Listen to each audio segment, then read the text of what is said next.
Welcome, everyone. Thanks so much for joining us. I'm just going to give one more minute for the room to fill.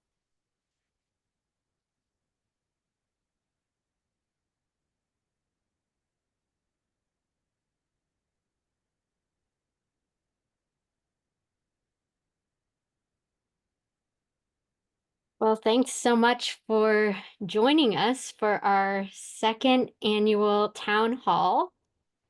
My name is Mika, and I am one of the co-directors of the San Francisco Disability Cultural Center. Before we dive in, some access notes. If you'd like more personalized captions from stream text, you can access them at dcc.page/captions. And Emily, if you go to the next slide, we'll see those notes. The DCC team will use the chat function for sharing access information and important links. But if you'd like to participate in the conversation, you can use the emoji buttons, and we have a Q&A space that you can use like a chat. You can also email us at access@disabilityculturalcenter.org.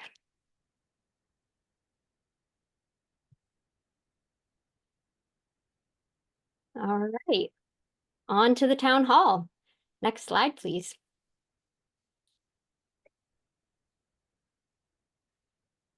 So today I am joined by my co-director, Emily Badix, and unfortunately our other co-director, Dagny Brown, has a family obligation come up and couldn't make it today, but we are really happy to be here with you all. A little bit about us.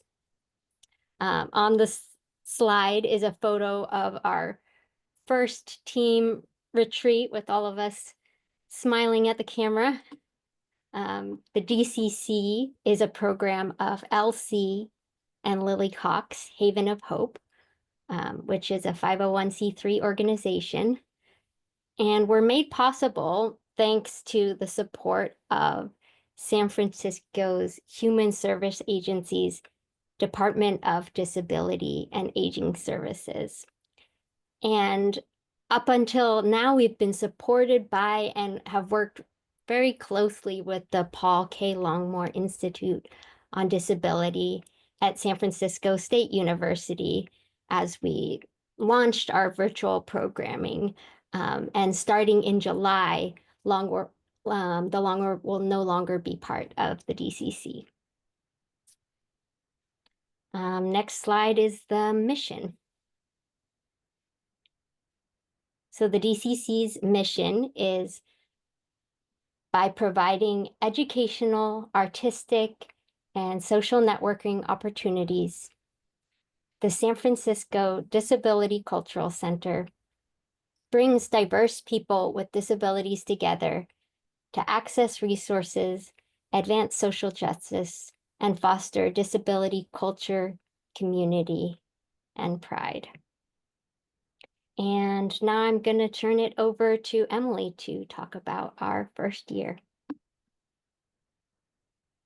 Hi, everybody. I am excited to be with you all tonight and having this little pause. We have been so busy and things are really exciting as we're getting ready for not just continuing our virtual community, which we have loved over the last year, but also now having a physical space that is coming so very soon. So it's been really fun in the past couple of days to just take a moment to pause and breathe for a sec and look backward at what has happened this year. My goodness, it's been a long year.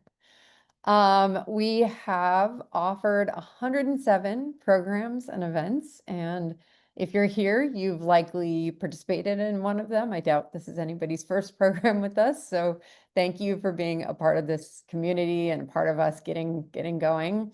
On the slide, we have some images from some of the events that we've done, from an event that captures Mika and my legs shooting into the sky, which is one of our yoga programs. We have a Crip Your Crown Superfest, a fiscal sponsorship, and our Cafe Crip series. This is just a little teaser to show like how diverse the range of programming we've been able to offer has been and look like. We have had over 4,900 unique visitors to date, and growing with every single event that we do. So that has been a number that has just been very exciting to us. We were able to start a Discord community. If you're not familiar with Discord, it is a place where kind of like a old school chat message place where you can, share questions, ideas, signal boost if you've got an event you want people to know about, or, study or survey or whatever it is. We've just seen it as a place for sharing ideas, but also like venting on a bad day, or sharing a picture of your adorable pet, or whatever that looks like. So we really encourage you to check that out at dcc.page/Discord. And we appreciate some of the volunteers, most in particular, Ballantine, and one of our staff members who have really helped make that possible. We reinstated Superfest Community Submissions Committee. So Superfest has fully migrated to the DCC from the Longmore Institute. And as part of that, we have kind of further democratized the process of, who in the disability community gets to decide what makes for a good disability film. So our colleague Shayna Guraya has been helping to make that possible and running that. And one quick second, because I see that my colleague has raised their hand. Is there a question or an access? Total mistake. Oh, okay. Total mistake. Mistakes are okay. So our we've now have a community process where every Tuesday night, once we get all the films, we've just had people who are volunteering to support our festival and getting to decide what makes for a good disability film. So this has been really exciting. We weren't sure if this model was going to work. It's worked because so many people cared and wanted to participate in this process. So that's been really lovely. They received their biggest number of films ever, and now they've whittled it down, and now it goes to the phase 2 committee to pick our final lineup. We also passed our city reporting requirements. Yay! Maybe that doesn't matter so much to everybody, but it does really matter because it keeps us going. And we like to say that because it's daunting sometimes, and we did it. So it's a sign that we are on track, and we'll continue to be up and running. Another accomplishment, we had a website which people might have seen, and we've recently migrated to our much more sort of thorough, in-depth website. So if you haven't visited disabilityculturalcenter.org recently, you might want to hop over and do so and check it out. One thing that I want to particularly flag on that website is that we have a calendar of events where you can see all of the Disability Cultural Center's programs and click from there to be able to register for our events. But also we are having a community hosted tab as part of our calendar. That's something that came up because when we were out, talking to community and getting ready for what the cultural center could be, we heard that so many people like have their little niche for accessing disability stuff in the Bay Area, but don't always know what else is out there. And we heard a number of community members express that they're really hoping that the DCC can be a place that really offers like the holding, the container for what all is happening. So we're still working on getting this built out and developed. But if you're hosting something in the community and you want folks to know about it, you can email us at access@disabilityculturalcenter.org. and provide some basic details, and we'll be able to get that up on our website. Oh, sorry, the slideshow is doing something. Okay. Another part of assessing our first year is a big survey. So we run surveys after every single program, and they tell us about the specific event that we're doing and how it went.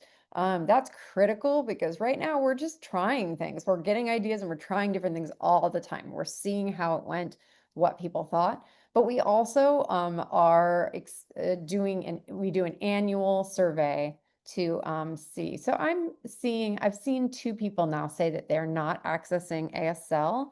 So I'm going to just pause real quick so we can switch to spotlighting. I'm not sure why it's not working for some folks, but I am going to add spotlights to our team so that that is not an obstacle. Okay. Sorry about that if you were not able to access interpreting earlier. So we put out a survey. We asked and asked and asked for folks to give the feedback, and of the folks who were able to participate, we're going to share a few details with you. A critical question is, did you feel comfortable and welcome in this space, our space being a virtual space at this moment in time? And 88.5% said, yes, I do. 10.2 said maybe or unsure, and 1.3% said, I do not. And when you run the numbers with how few people actually filled out the survey, no, I do not is like 2 people. So we're quite happy with that because access is always a work in process. We're growing and we're developing this, but we're feeling really excited to see that so many people did feel that they were able to accomplish what they needed to accomplish. Has the DCC been able to support your access needs? So we are seeing that, yes, 93% said yes. And we have no as 5.7% and other as 1.3%. So we'll continue to investigate and learn like why we're ever getting no's, because we are striving to be, access obviously being so very critical to us doing the work that we do. But we're also happy with where we're starting after our first year. Okay, I'm going to pause for 1 second for another access thing to address.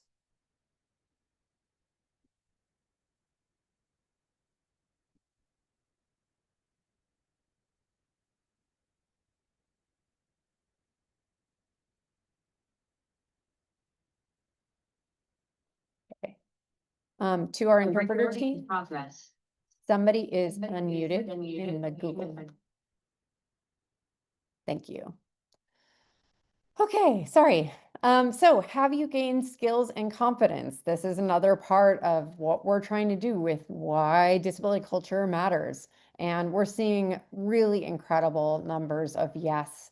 So, this is a bar graph on the slides right now, and it shows like a very dominant yes.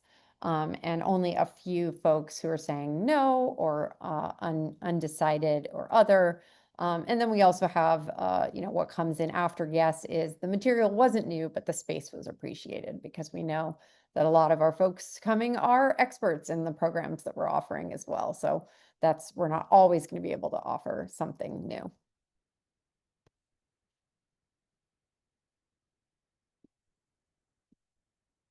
Okay.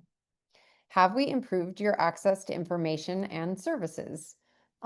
We see 78.9% yes, 1.8% no, and not applicable was 17.5%. Whoops, we have no on there twice. But again, we're seeing that like what we're trying to do is working, and always room for growth, but we're happy with our base.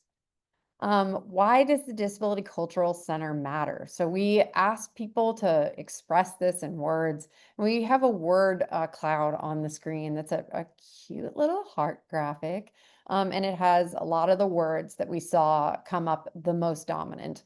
So community, accessible, and belonging are the words that are the biggest, meaning we received those the most. But we're also seeing words like disability justice, community connection, support, safe space, empowerment, and advocacy coming up. So this is beautiful. If you think back to the mission that Mika read for us, this is a really clear fit with what we are hoping to see. We also did one for what does disability community mean to you? A question we asked our participants. The biggest word is community and accessible, and we see connection. And then we see smaller words like belonging, creative, pride, heard, safe space, resources, and inclusion. So, this is very much like what we were dreaming of when we had our last town hall and we were getting ready to be up and running. So it's just been a very exciting year of getting to know everybody who's participated. There's people who come regularly, and we feel like we've really gotten to learn about people who've come regularly. And then there's also folks who we meet new every time. And it's been a lot of folks who are local in San Francisco, which is our primary goal to serve San Francisco, but we also love when people come beyond San Francisco. And it's been incredible to have people in different parts of the world wanting to participate because it's really unthinkable in so many places that there is a city-supported disability cultural center. So we welcome everyone who's come, and we hope that our community is only going to grow as we get ready for our future home. So I'll pass it back to Mika to share about that. Thanks, Emily. Talking about our future home and planning for access. We'll go to the next slide. We've had so many conversations about furniture, and we were able to bring a small group of folks to try out so many different chairs. And on this slide are photos of the group surrounded by all different kinds of furniture. And on the right, a photo of Lotus and Rosemary smiling at the camera with masks on while trying out a sofa with Rosemary's service dog Dom partially in the photo. So yeah, we've got seating for all different kinds of bodies, and we also purchased a round table, which was feedback we got from one of the focus groups for deaf community. We are prioritizing highly cleanable, eco-friendly furniture where possible, and doing our best to get them in the space early so that they can off-gas. And we know not every piece of furniture will be a match for everyone, but what our hope is that everyone has something, everybody has something that works well for them. Next slide, please. And this is our brick and mortar design, and there's an architect rendering of the front entrance of 165 Grove, where we'll be very, very soon. We're hoping that we'll get the keys at the end of this month. In this photo, you see tall glass windows and plants hanging off of planters inside, and lots of people going in and out. On the left is our reservable meeting room that will be available for free for small groups.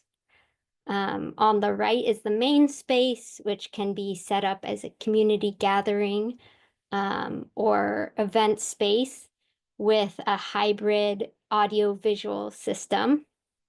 And on the other side, which you can't see in this photo, is our fully foldable door that we fought so hard for, that leads out to a small patio for an indoor and outdoor setup. And throughout, we ensured that there's lots of outlets, both indoors and outdoors.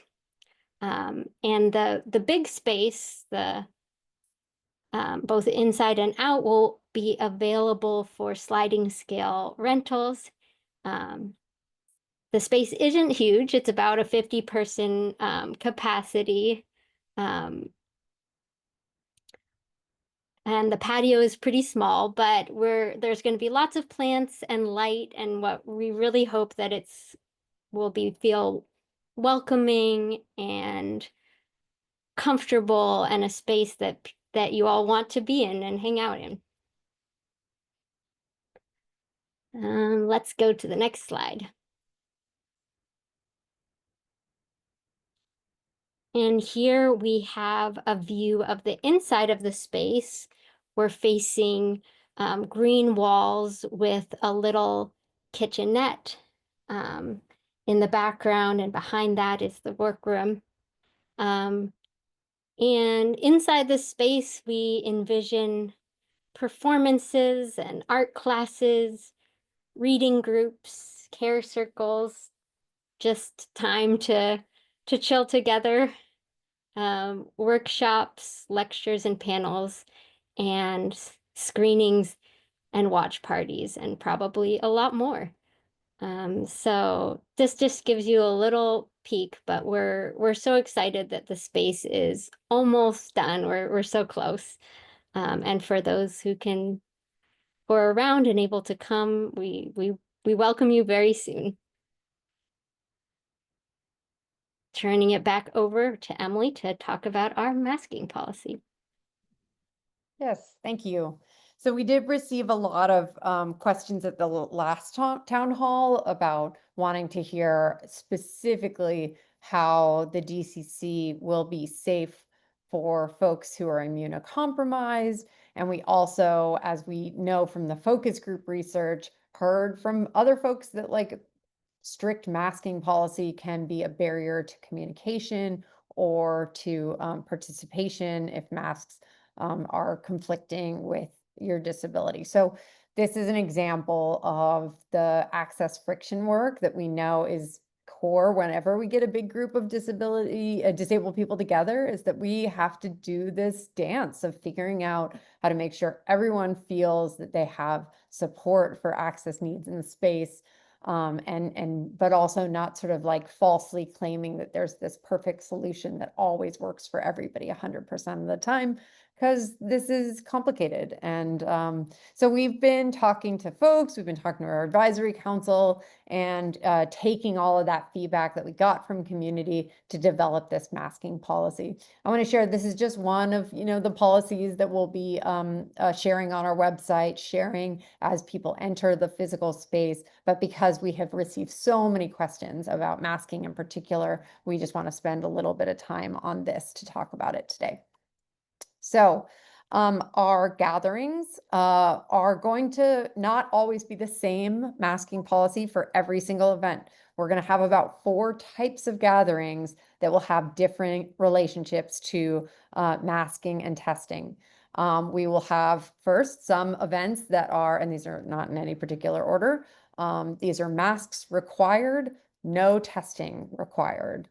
And testing required for mask exceptions. So there will still be some people not wearing masks at these programs, like our interpreters, some of our staff who can't wear masks as an access need, or others who can't wear masks as an access need. We will have a second category, mask optional, testing required. We're thinking here of an event like a dance party where like it might be, a lot of people are going to be annoyed wearing or frustrated maybe wearing a mask, or something that involves a lot of eating. So like mask is going to be off more. So that would be testing required just to make sure that we go that extra piece to keep folks safe, and masks optional. We also have masks optional and no testing required. There will be some days that it is a more casual policy. And we know that won't be right for everybody. And on the other side of things, there will be some days where we want people to not feel like they can only participate virtually if they are needing extra safety requirements. So we will have some days that are masks required and also testing required. So our hope is that people will be able to choose the right program for them, that we'll be able to share this very clearly on our website and on event registration and in the emails you get when you register, so you know what you're coming for, and that people can find the right program for them. And also, we continue to maintain a commitment to hybrid, a lot of hybrid programming. Not 100% of our programs will be hybrid, but a lot of our programs will be hybrid. So if the masking doesn't feel quite right for what your needs are, hopefully that means you won't quit on us, but you'll consider joining virtually. And no matter what level of masking or testing an event requires, we hope that our community knows if you have symptoms of contagious illness, such as cough, sore throat, fever, nausea, you please join us virtually.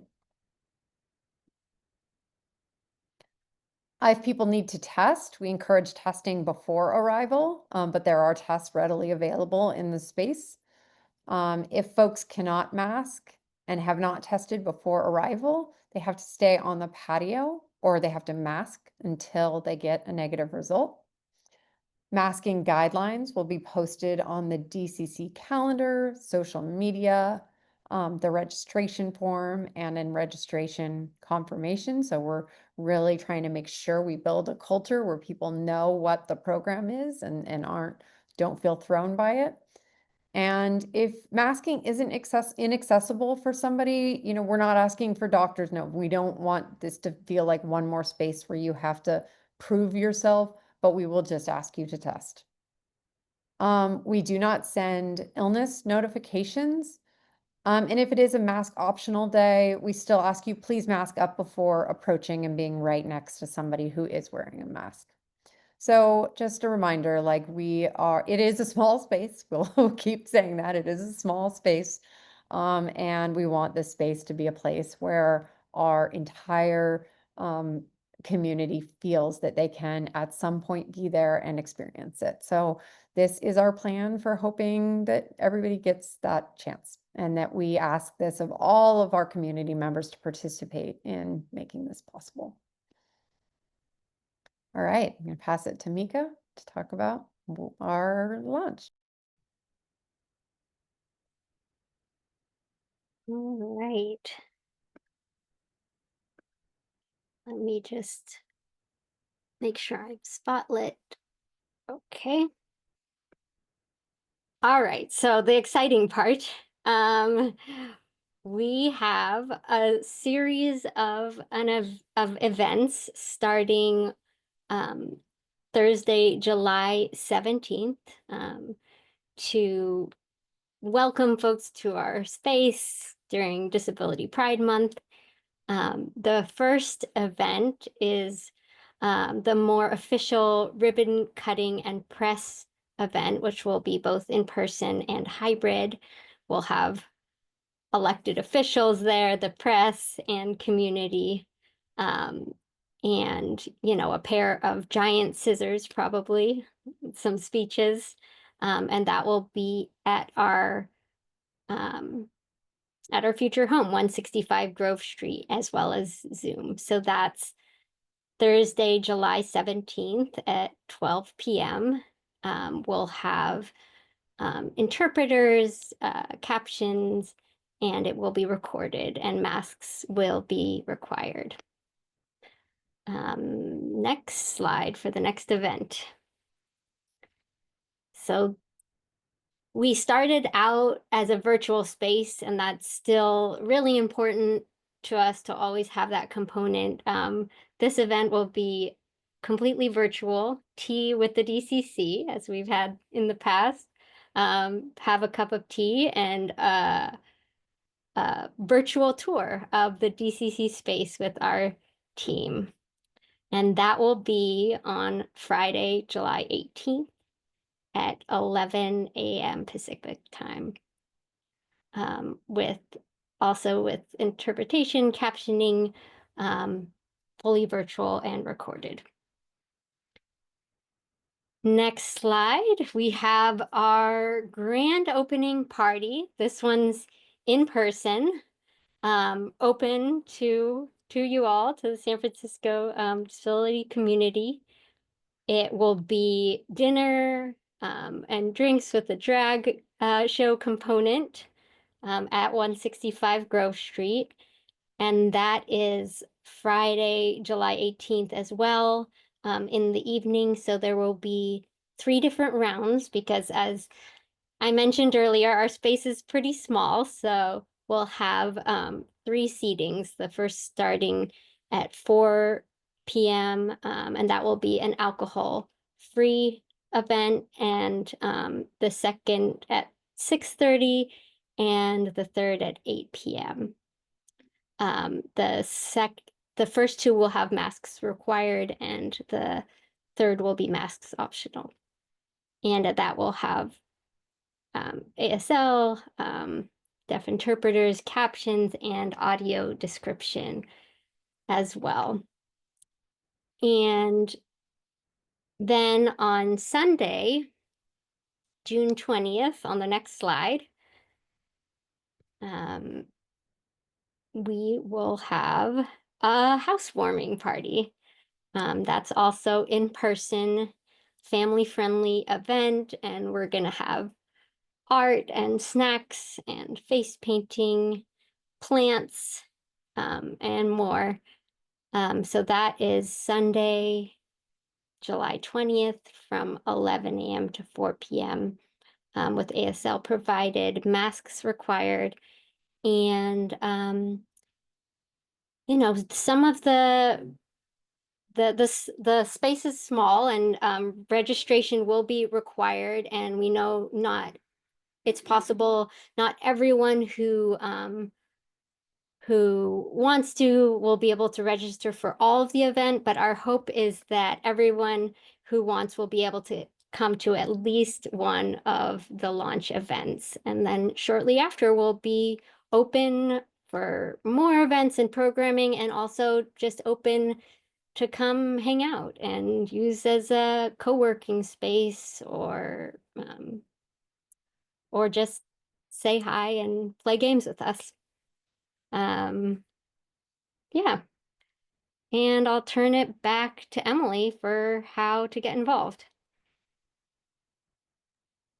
Yes, and thank you everyone who's asking questions in the Q&A. We will have plenty of time to be able to just answer all your questions. So if you're not seeing us type answers, know that it's because we're planning to answer them in just a moment. One moment, get my spotlight on. Okay. So we are still doing things and growing, as we said, and we are very excited to share that we have 2 new positions that we are hoping to be able to hire for. So the first is a social media and outreach coordinator who will oversee our social media presence and community outreach efforts. They will support our events and help staff the space. This is a 30-hour-a-week position, fully benefited and in person, with regular evening and weekend hours. We are also hiring for a deaf interpreter and access specialist, which will oversee access for programming and the space, provide interpreting and translation for events, and support our interpreting team to make sure that our programs are featuring high quality interpreting. This is a part-time 15 to 20 hour a week in-person position with regular evening and weekend hours as well. as we are hoping to offer our events at different times. So if you are interested or know somebody great who would be interested, we will be announcing these more fully on our newsletter very soon and on our social media. So please stay tuned, or if you want to make sure to get an announcement, you can email us at access@disabilityculturalcenter.org. And when these do go out and they get shared, please, please, please, like, spread the word, let your folks know, so we get the word out in disability community for these jobs and find somebody great, because we are just so excited about having more opportunity to grow the team that gets to make this possible.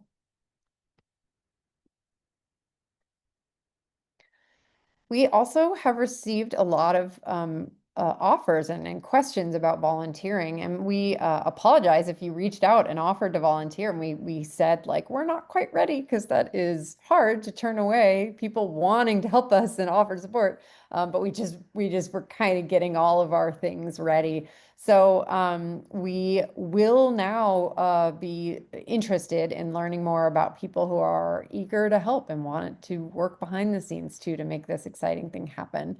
So some of the volunteer needs we have are event preparation and access support, serving as access doulas, or like even helping set up chairs before the space will often be reconfigured.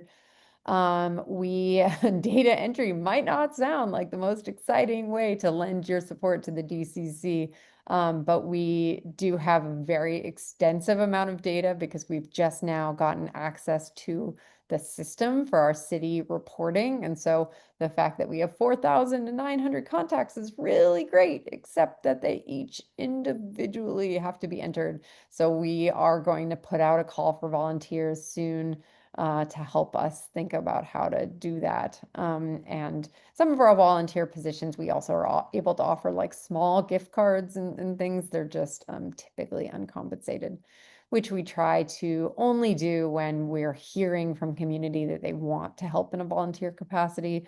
We also are very much grounded in the ideas of compensating disabled folks for our labor. We definitely welcome help with community outreach. Like, our goal is to make sure that there's nobody in the Bay Area who doesn't know that the SFDCC is here, and we want people to come and check it out. And we want to reach people who maybe don't so clearly identify as disabled, but definitely like have disabling conditions or reasons that they benefit from the types of programs that we're running. So we would love some help getting the word out, reaching out to organizations, and making sure people know. And we occasionally have volunteer opportunities for audio describing some of our films. Our final films are professionally audio described, but sometimes in the jury process, before we can determine if we want a film to be a final film, we need some volunteers who are able to hop on Zoom, watch a film together, and voice it aloud so that we can make it accessible to our blind jurors. So we went through all of our little overview. I'm sure there's plenty of things we haven't talked about, and we welcome the chance to address it and hear from you all. So Mika's back on screen, and we're going to just kind of take turns going through the Q&A that have come in. And you can continue to share more on the you can ask more questions in the Q&A, or if you have a more complex question or an access need to ask it aloud, whether through our interpreter or verbally or aloud, you can use the raise hand function, and we will give you a chance to do that. I'll ask Mika to get us started, and just a few access notes. If you can try to keep it 2 minutes or less if you do choose to ask your question aloud. Q&A is best if that function works for you. All right. This is Mika speaking, and I know we have a lot of questions already in the Q&A from earlier, and also at any time if you want to verbally ask a question, please raise your hand and I can call on you.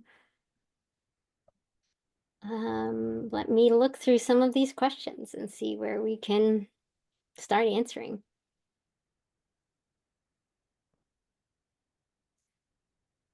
When will we post the ribbon cutting event and the grand opening on social media and our website?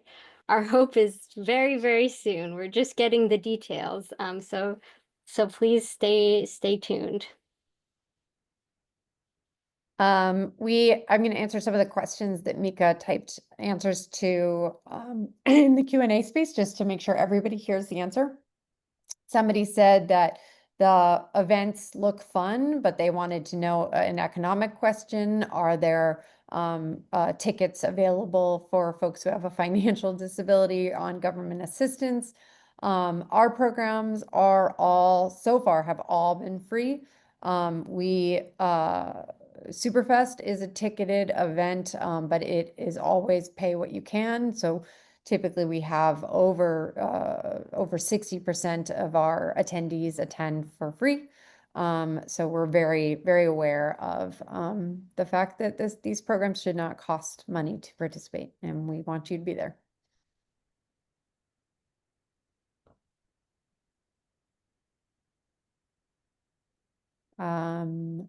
I can take another.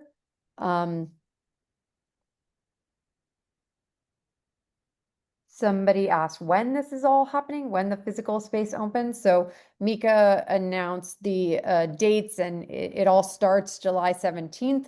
But after that grand opening weekend, we just will start to post our hours, you'll know, and we're going to continue to offer our programs. And so you're going to start to see programs that are going to say hybrid, in-person, or virtual only, to let you know what type of event it is. But it's going to just keep going after July.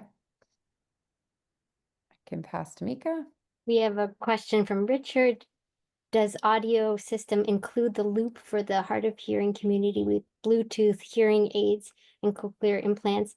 Is there going to be an assistive listening device for seniors and hard of hearing without hearing aids? Emily, want to answer that one? We do have an assisted listening system in the place. In addition, we have additional headsets that people can access. We're still this is all at this point, the things we have talked to the tech installment, and I cannot say some of the fine-tuned specifics because the wires are still just in the final phase of being installed and we have to test everything. So I don't want to make false promises until we've tested everything.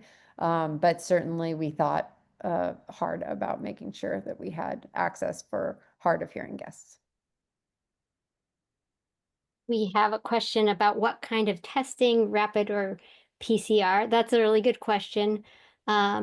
We will actually have both. For most events, we're not asking for PCR equivalent tests from folks, as we know those are expensive, both for individuals and for the DCC. But we do have already a stockpile of 500 rapid tests, and we'll be getting some more. And we do have a Plus Life test, and we'll be buying some of those tests for certain occasions as well when we need to ensure that a higher level of testing is done.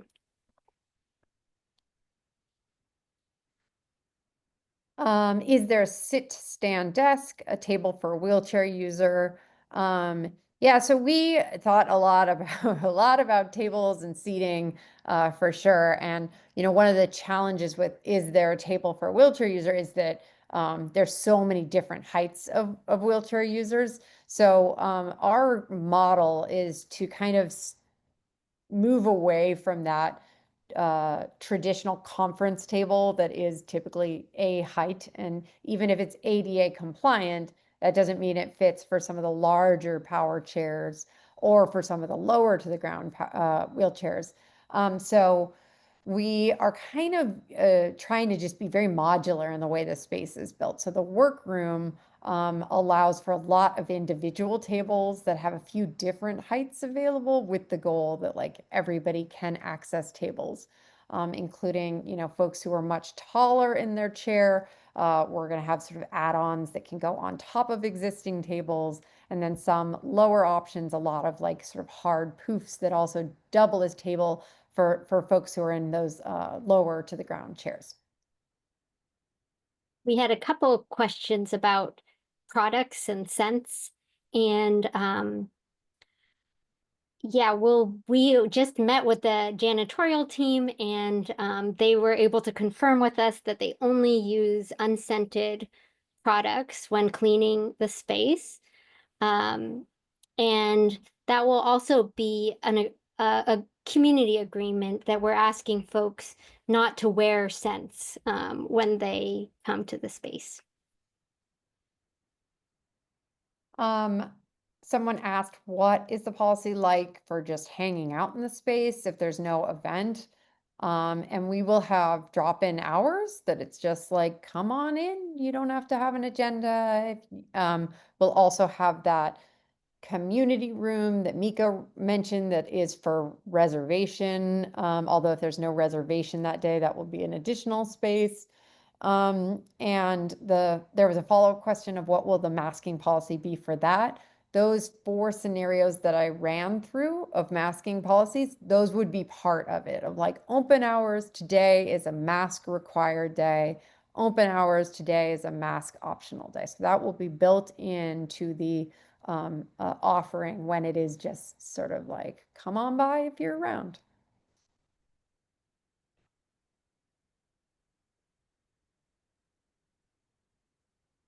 How does one become a performer at events, say the drag event, and if you ever needed musicians?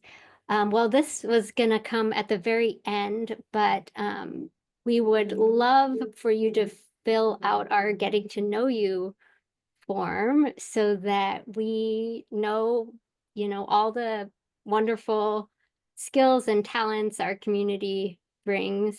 And so we can be in touch. Someone shared, how are we addressing conflicting access needs, like service animal needs versus dander allergies? Is the space wired, or do we use wireless tech there? And do you have a no fragrance policy? Well, we just talked about that. Yeah, I mean, you said it, there are conflicting access needs, and it will be part of the member agreements. You know, the DCC staff and team can make sure to create a container that thinks about access needs. But at the end of the day, it's also going to take all of our members being willing to work with each other and have moments where, you know, if you are there with a service animal and you're sitting right next to somebody with a dog allergy or whatever animal allergy, that, you know, you treat both of those needs as having a need to be in the space, and that you hopefully come to the DCC team, we can strategize, let's say, okay, can we have folks, can we relocate? Can we ask somebody else to move to make space so you can be as far away from each other? We also have the outdoor patio space that's built to also be kind of supportive of some of that needs tied to needing a little extra air if somebody, you know, didn't come. Everybody needs to come without scent, but sometimes you don't know. I mean, we had an event once where somebody said, I absolutely am scent free, and we ended up determining it was their insulin that was causing a scent. So, you know, that's why we will kind of always figure out how to just take it one by one and know that like both groups' needs matter, and we'll just make it work with creativity, which is, you know, a strength that we see all the time in disability community. There's a comment about how many windows there are and if there's any shades or way to mitigate the brightness. we have talked to the architects about this, and I believe there will be blinds, although we haven't yet seen evidence of that up in the space. But that's another example of folks might needing different things at different times, whether it's having natural light or needing the space to be a little darker.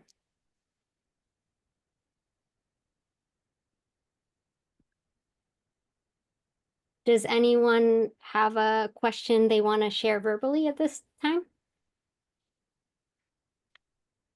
Oh, 1 second, I need to use.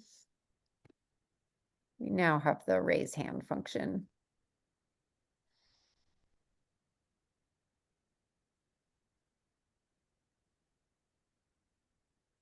Somebody asked if they could volunteer long distance. Thank you for being interested in that.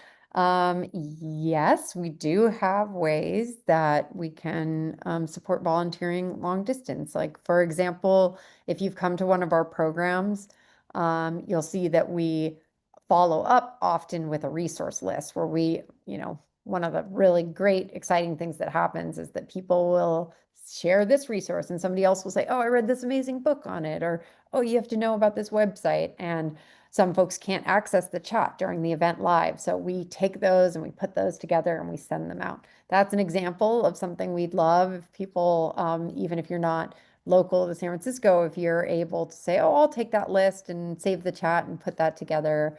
Just these things that like would potentially not take very long, but really free our staff to be able to just keep focusing on building the programs. It's a really wonderful gift to the DCC if you have capacity, and if you don't, we welcome you just coming and not ever volunteering because we're not. I'm a parent teacher, PTA member. We're used to like always aggressively asking volunteers all the time. That's not what the DCC is about.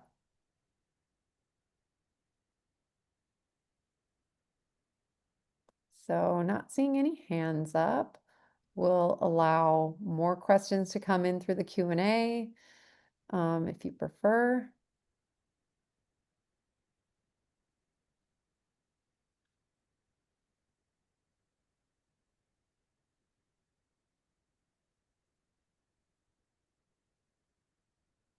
Thanks. Yay.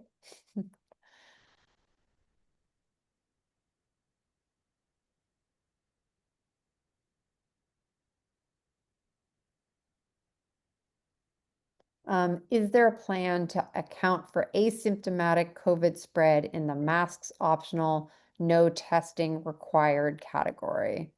We have thought about that. We do not have the kind of staff capacity we would have to do to be able to track something and notify folks. And so that's really important that people, again, sort of understand that you wouldn't get that sort of notification. So if that doesn't live up to like the expectations you'd have for us, then that event might not be accessible in that way.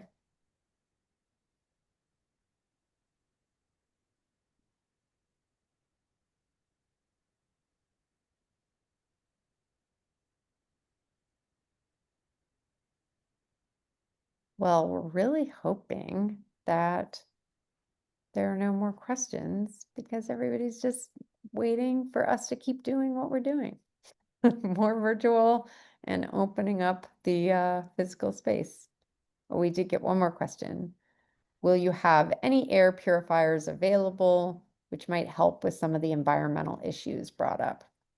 Yes, absolutely. We will. And someone else asked if we see the DCC as transgenerational.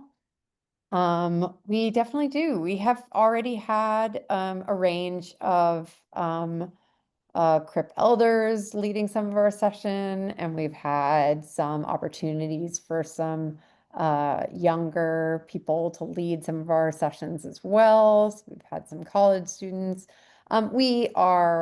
We want to offer programs that are family friendly because we know it's really crucial for disabled parents to be able to bring their children into the space, or for people who have a disabled child to have access to the space. But our charter is to serve 18 and up. So family friendly is what we'll do. There won't be many like kid-centered programs. But we very much so hope to be and aim to be transgenerational, and our advisory council is also a diverse age bracket represented to bring that as well. And Steph said, do we need help with plants? And we do. Talk to me, Steph. Talk to me. I'll say I need help with plants because I can't keep them alive in my own house, so that scares me. We have a question about ventilation in the facility and air quality meters.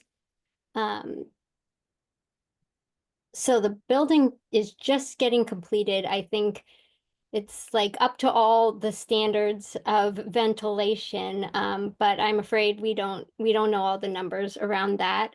And we have been thinking about air quality meters so that we can have those in the space to help folks feel more comfortable with that.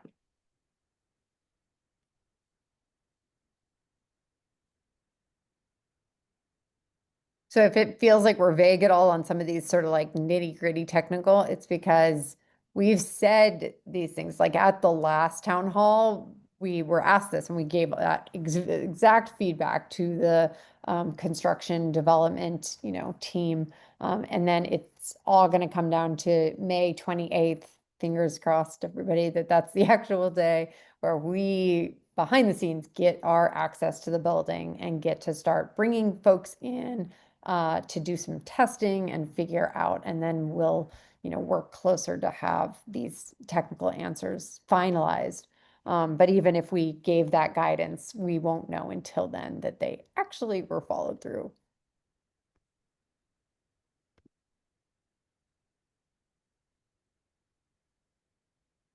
And somebody's offering to purchase air purifiers as long as we can continue them with filters. That is really kind, Richard. I think we have air filters in our budget, right, Mika? We do. Never want to turn away a donation, but I think we're okay. Thank you.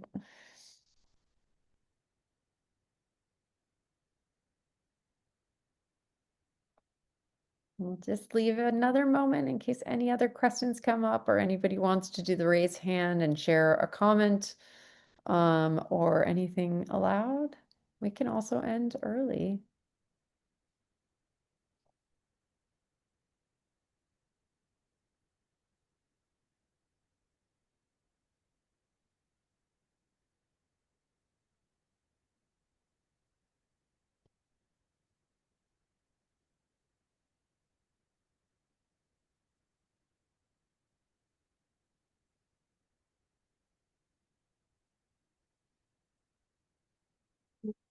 Did I see a hand raised from Sue? Go ahead, Sue. So Emily, it's Sue from Healdsburg. I want to appreciate what you're offering. As a disability elder, I got to tell you how exciting this is. My heart is beating and really celebrating what you've accomplished. In this moment, it is really a powerful moment, a landmark in this powerful moment for standing strong and fierce and clear. And so just so much appreciation for this new strength and confidence to go forward. Thank you. It's nice to hear your voice, Sue. Thank you. Thanks for the kind words. That's really lovely.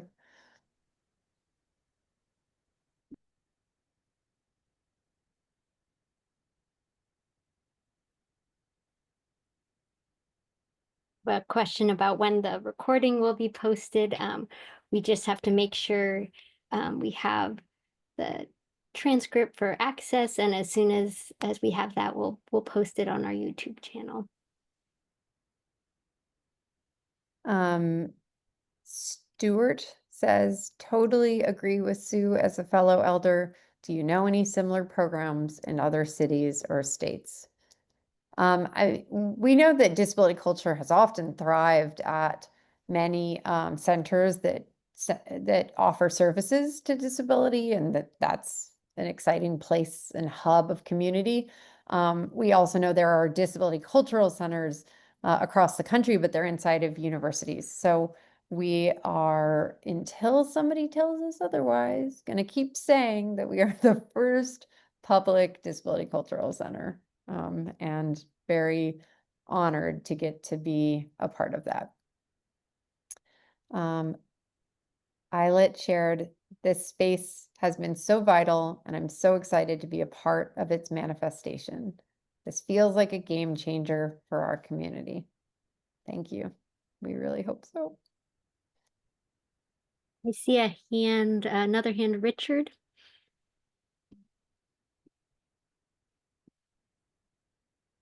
Go ahead, Richard.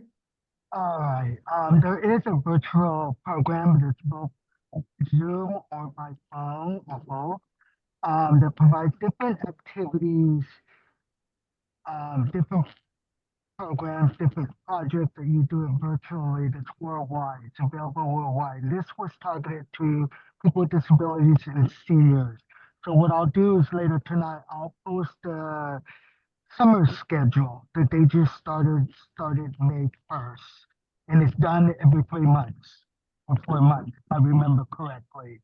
And that's great to participate. There's no cost at all.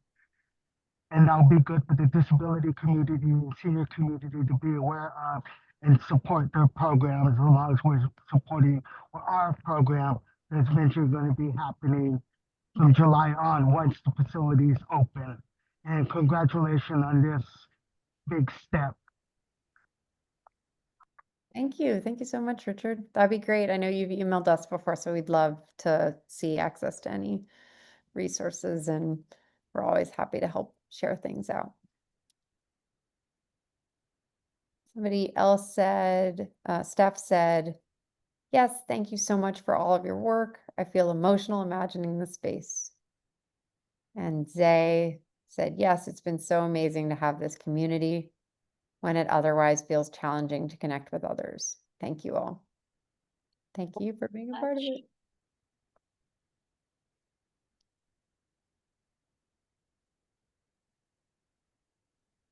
Any final questions before we close out?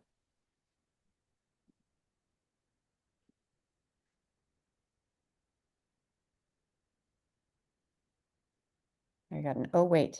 Okay, we'll wait.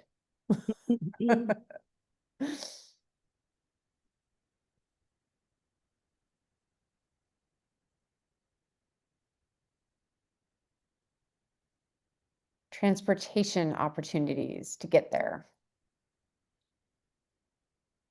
Well, we're right by Civic Center BART and Muni, and we checked the other day, and there are a few parking spots in front and nearby. Parking is difficult in that area, but there are a few. There is nothing other than public transit in the works. We know many of our guests will join with paratransit, and we also, that kind of invites sharing a little bit about one thing that the space will also be used for is just sort of pop-ups. So we know that a lot of people, we've already heard in the last year, people coming to us asking for information on how to access various city resources and not really knowing where to start. So we're hoping to be able to bring those resources to people through the DCC. You know, it could be more inviting to be able to be in a space that you know and you feel comfortable in while filling out a CalFresh form or signing up for paratransit, and being able to have somebody come in. Oh yeah, the person who was asking said they're stalled on paratransit. So we'll try to be able to bring in people who can maybe troubleshoot, who can help him find out more directly into the space. So, so not a direct plan to answer like how to get there if paratransit is stalled, But I will send you a resource because there is we shared this on our Discord community, but there is a temporary ride share company that's offering free access to wheelchair users. I mean, not wheelchair users, any mobility disability need. So I can share that with you.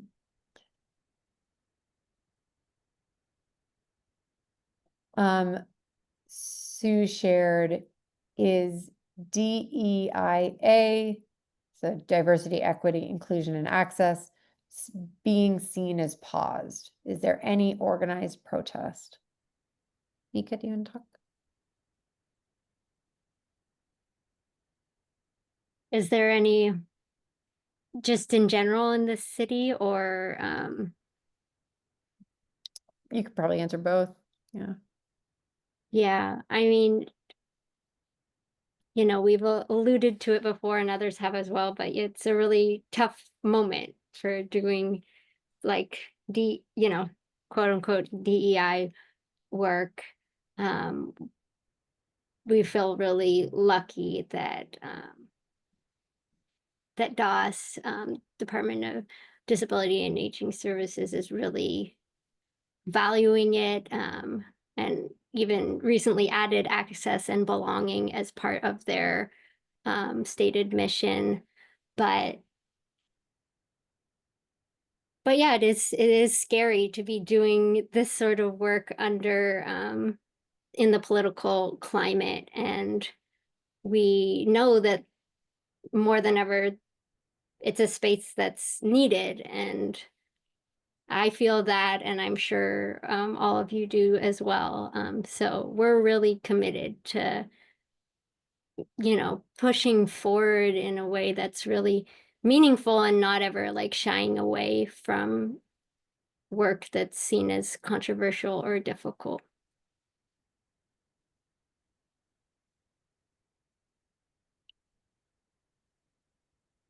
And Zay asked, will there be virtual support for those pop-ups too?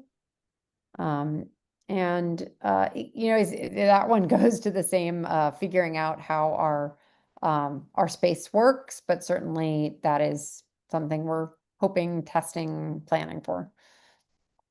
A lot of times the resources that are offered like already have virtual support in the sense that you can call in these numbers, you can know about these.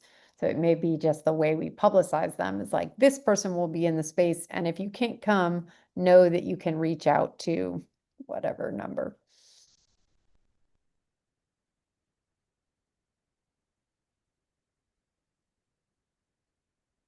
And someone shared that they joined late but wanted to ask how to get in touch to produce hybrid events with us. Love the question because we are totally up for ideas. You know, we have a huge old list of event ideas that we're gradually chipping away at and feels like we could do them for a very long time. And we also have had a lot of fun when other organizations have come to us and said, like, we want to play, let's do this idea together.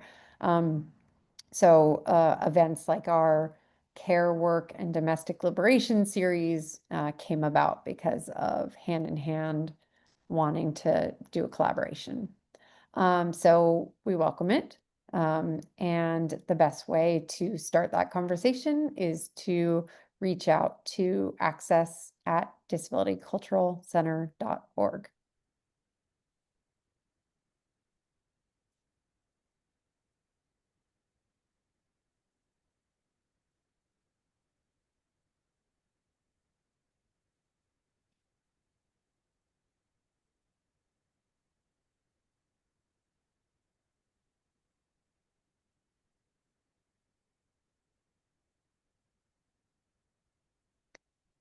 Well, it might be time for our closing. And there's been strange things where the way we normally run our Zoom hasn't been showing the interpreter. So I'm going to not show this last slide, Mika. And if Well, you the want. last slide was just about how you can help and get involved. We've already mentioned and put in the chat that getting to know you form so we can get to know you better. As soon as we have our launch up on our website and socials, you'll know, and we'd love your support, spreading the word that we're soon to be open. As always, you can visit our website and follow us on our socials. We can drop the our Linktree chat in the comments. And we also mentioned our Discord. I hope, if you're not already there, hope to see you on Discord. And we just really hope that, you know, we've loved the spending a year virtually with you, and whether you're still come virtual or in person, we're just really excited and grateful for all to come. And this, you know, all of you, the community, is what gives life to this and makes it possible. So really grateful that you came with your questions and came and spent time with us today at this town hall. So much gratitude also for our wonderful Access team, and we will plan on spending time with you all again very soon. Have a great night, everyone. Bye.